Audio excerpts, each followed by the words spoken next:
1 Kings 21. Ahab takes over Naboth's vineyard. Sometime later, King Ahab wanted a certain vineyard.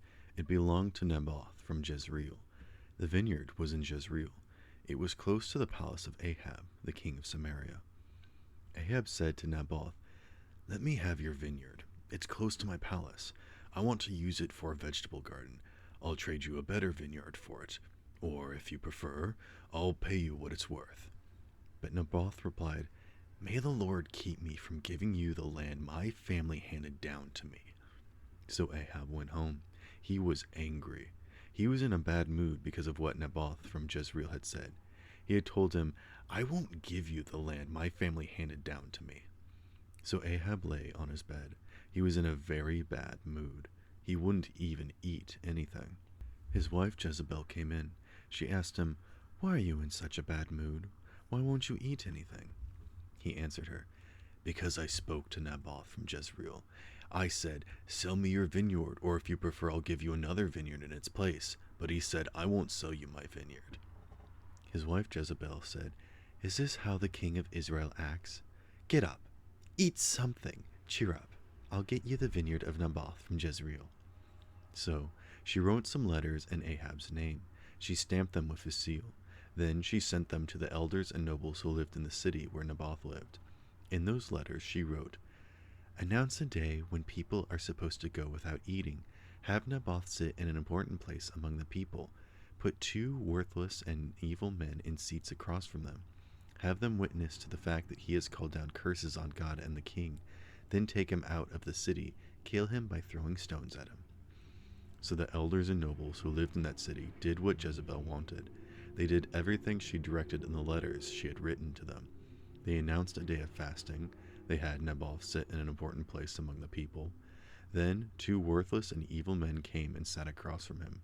They brought charges against Naboth in front of the people. The 2 men said, "Naboth has called down curses on God and the king." So they took him outside the city. They killed him by throwing stones at him. Then they sent a message to Jezebel. They said, "Naboth is dead. We killed him by throwing stones at him." Jezebel heard that Naboth had been killed. As soon as she heard it, she said to Ahab, "Get up, take over the vineyard of Naboth from Jezreel. It's the one he wouldn't sell to you. He isn't alive anymore. He's dead." Ahab heard that Naboth was dead, so he got up. He went down to take over Naboth's vineyard. Then a message from the Lord came to Elijah, who was from Tishbe.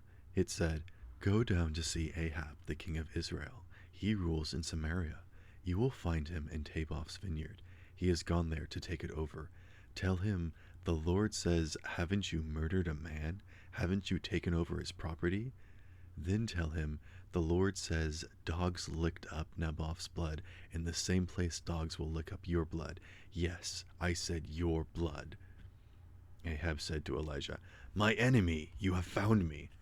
"I have found you," he answered. "That's because you gave yourself over to do evil things. You did what was evil in the sight of the Lord. So the Lord says, I am going to bring horrible trouble on you.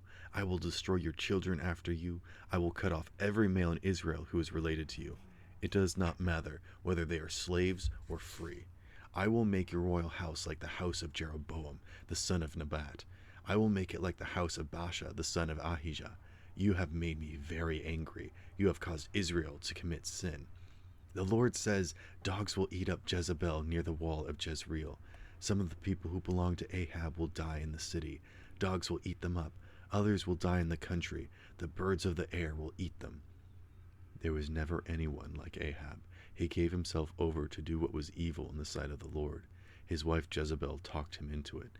He acted in the most evil way. He worshipped statues of gods. He was like the Amorites.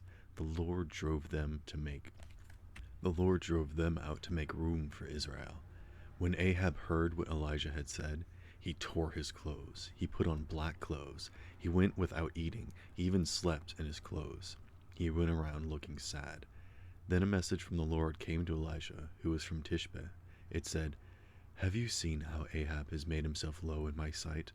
Because he has done that, I will not bring trouble on him while he lives, but I will bring it on his royal house when his son is king."